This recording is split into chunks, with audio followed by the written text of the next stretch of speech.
Olá! Nessa segunda parte do vídeo, eu quero mostrar para vocês o ambiente virtual de aprendizagem e como as atividades estão organizadas nele, para vocês irem passo a passo. Então, aqui está a disciplina, que foi organizada pela Fernanda e por mim. Vocês têm aqui no mural de avisos, eu coloquei apenas 2 tópicos, um para vocês enviarem sugestões e críticas, que serão sempre muito bem-vindas, e outra que tem uma apresentação mais objetiva do cronograma da disciplina, para vocês entenderem a cada semana a atividade de estudo que você tem para fazer e a avaliação correspondente a essa atividade. Na segunda semana, a atividade de estudo, a avaliação. E assim nós vamos às 6 semanas que a gente tem prevista para essa disciplina. Terminaria então a disciplina, ela não termina agora no ambiente virtual, ela termina no próximo encontro presencial, quando vocês fizerem a prova presencial. Mas aqui já é uma dica, uma sugestão minha para que vocês se familiarizem com o cronograma e entendam então que essas atividades que estão aqui, elas são para ser feitas ao longo de 6 semanas. É para você ir fazendo elas aos poucos, elas não têm a intenção de sobrecarregá-los logo no início.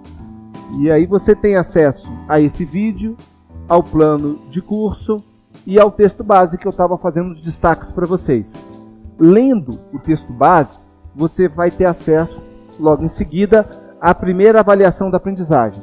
A primeira semana, então, essa semana, é para você ler o texto e fazer esse questionário que tem 5 perguntas. E são questões objetivas e você tem direito a fazer 2 tentativas. Você vai fazer a primeira tentativa e aí, ao responder, você vai receber as respostas comentadas. Você deve ler com atenção as respostas para entender o que você errou e você vai ter direito a uma segunda tentativa. Na segunda tentativa, então, você já tendo acesso ao gabarito deve tirar a nota máxima e a sua nota ao final é a média das 2 tentativas. Agora, cuidado! O ambiente virtual está programado para trocar as questões de ordem e trocar a ordem dos itens também. Então presta bem atenção no gabarito para que na segunda tentativa você realmente consiga a nota máxima. Ok? Em seguida, depois do texto base que apresentou para vocês a psicopedagogia e a ecoterapia, você vai ter um artigo científico que nós escolhemos. Escolhemos um artigo científico que fala sobre o diagnósticos em psicopedagogia. Você então vai ter que ler esse artigo, porque a atividade dessa semana, que vai ser a segunda semana, vai estar relacionada a este artigo científico. Então aqui você vai ter, novamente, como era na situação de cima, um questionário com 5 perguntas, 2 tentativas, nota média. Tá? Vou dar aqui um exemplo para vocês. Se você clica no questionário, iniciar uma nova tentativa, você vai ter uma pergunta. A citação de Perrenot, no início do artigo, que está naquela página, 245, 246, ao reconhecer as diferenças individuais, pretende argumentar que parte das dificuldades de aprendizagem na alfabetização, por exemplo, podem ser compreendidas como decorrentes do caráter excepcional da proposta de que todas as crianças alcancem competência total na leitura e na escrita. Olhando assim para a questão, é difícil respondê-la, mas para quem leu o artigo, é claro que o artigo já estava colocando essa questão teórica e apontando para a resposta mais adequada. Então essa é uma outra orientação que nós temos para vocês. Nunca tente responder a partir do seu bom senso, dos conhecimentos gerais que você tem, porque o questionário foi construído como uma interpretação do texto. Então é a resposta que está de acordo com o texto, não a resposta que você considera mais adequada, que está sendo avaliada. Então aqui você deveria escolher uma delas, vou escolher aleatoriamente.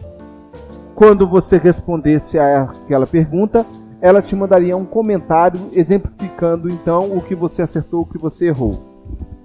Terminando essa parte inicial, você tem um fórum de debate, que é uma ferramenta que vocês já conhecem. Esse fórum é bem simples, ele tem apenas uma questão central. De acordo com a sua opinião, qual é a principal contribuição da psicopedagogia para a ecoterapia?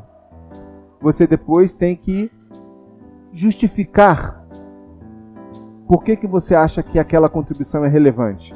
E no final, comentar a postagem de pelo menos um colega. Então, é um fórum tranquilo de discussão, de reflexão sobre as coisas que foram conversadas até então. Tá ok? Voltando à página principal, num exercício que é entender a maneira como a ciência ocorre, nós vimos que a parte principal de um artigo científico é a teoria, o seu referencial teórico que dá as diretrizes para aquela pesquisa.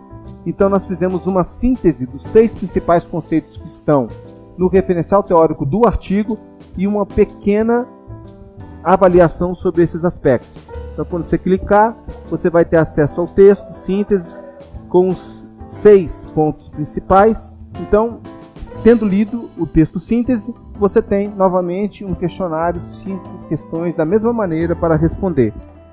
E depois, no final, a última atividade da disciplina, essa atividade prática. Agora nós estamos retomando a ideia do projeto de pesquisa, nós estamos indo a campo coletar dados. Nós já tínhamos feito uma discussão teórica, agora é a fase da coleta de dados. Para essa coleta de dados, então, que está ligado a realizar um diagnóstico psicopedagógico, você tem um formulário, que é o laudo de acompanhamento e avaliação. É como se fosse o seu instrumento de coleta de dados. Se você clica, você vai ver um pequeno formulário com 3 páginas, que você então vai escolher uma pessoa no centro de ecoterapia, que você vai levantar essas informações sobre ele. E ver então como que foi essa experiência de preencher esse questionário, de conhecer a pessoa por esses novos recursos. Aqui é como que eu, entrevistando os pais sobre isso, eu conheci melhor aquela criança. Como, ao ouvir algumas coisas que os pais relatam, eu consigo, observando a criança, acrescentar novas informações. Então é a ideia de você parar para ver se esse instrumento, o que ele enriquece o acesso que você tem à criança nesse momento. Tá ok? E aí, essa seria a nossa atividade prática última. E você vai ter um fórum de debate sobre essa atividade prática, que trabalha com a ideia dos incidentes críticos. 1 a 3 dificuldades, 1 a 3 vantagens dessa experiência, para que a gente possa conversar e discutir essas questões em grupo. A disciplina, então, termina na 6ª semana com o fechamento desse fórum. Tá? Se você voltar, então, aqui, um texto e um questionário na 1ª semana, um texto e um questionário na 2ª semana, um texto e um questionário na 3ª semana, na 4ª semana uma atividade prática, na 5ª semana um fórum de discussão sobre essa atividade prática, na 6ª semana um fórum de conclusão. Nesse mesmo fórum a gente vai postar uma questão conclusiva. Essa é a organização que a disciplina se propõe para que vocês então consigam fazer uma discussão sobre os princípios psicopedagógicos aplicados à ecoterapia. Espero que vocês gostem. No final, nós queremos a avaliação crítica de vocês para a gente poder enriquecer esse processo como um todo. Não deixem de fazer a avaliação. Muito obrigado. Um bom curso para vocês.